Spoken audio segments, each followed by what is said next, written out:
Hi everyone, my name is Wong Chuan and I'm from Class 6 AS3. Today I'm going to talk about phobias and irrational fears.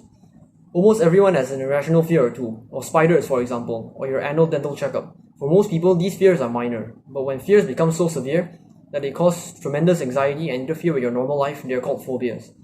A phobia is an intense fear of something that in reality poses little or no actual danger.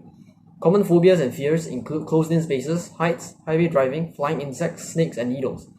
However, you can develop phobias of virtually anything. While most phobias develop in childhood as a result of childhood trauma, they can also develop in later life. If you have a phobia, you probably realize that your fear is irrational, yet you still can't control your feelings. Just thinking about the feared object or situation may make you anxious. And when you're actually exposed to the thing that you fear, the terror that you experience is automatic and overwhelming. The experience is so nerve-wracking that you may go to great lengths just to avoid it, such as inconveniencing yourself or even changing your lifestyle just to avoid it. If you have claustrophobia, for example, you might turn down a lucrative job offer if you have to ride the elevator to get to the office.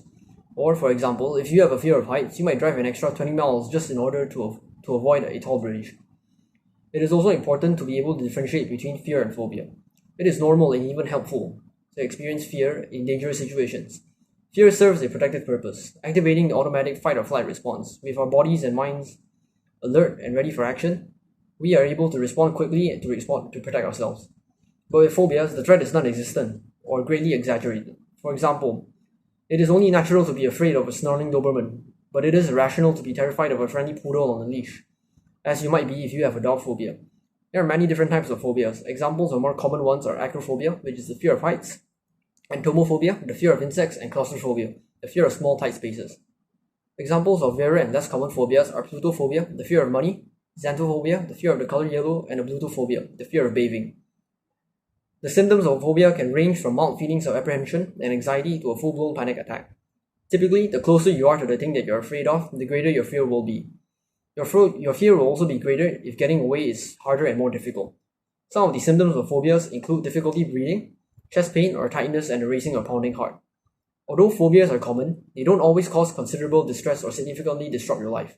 For example, if you have a snake phobia, it may cause no problems in your everyday activities if you live in a city where you're not likely to run into one. On the other hand, if you have a severe phobia of crowded spaces, living in a big city will pose a huge problem. If your phobia doesn't impact your life that much, it's probably nothing to be concerned or worried about.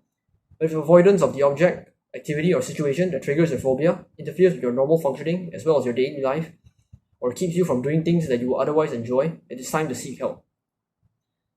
Self-help strategies and therapy can both be effective in treating a phobia. What's best for you depends on factors such as the severity of your phobia, your access to professional therapy, and the amount of support you need. As a general rule, self-help is always worth a try. The more you can do for yourself, the more in control you'll feel, which goes a long way when it comes to phobias and fears.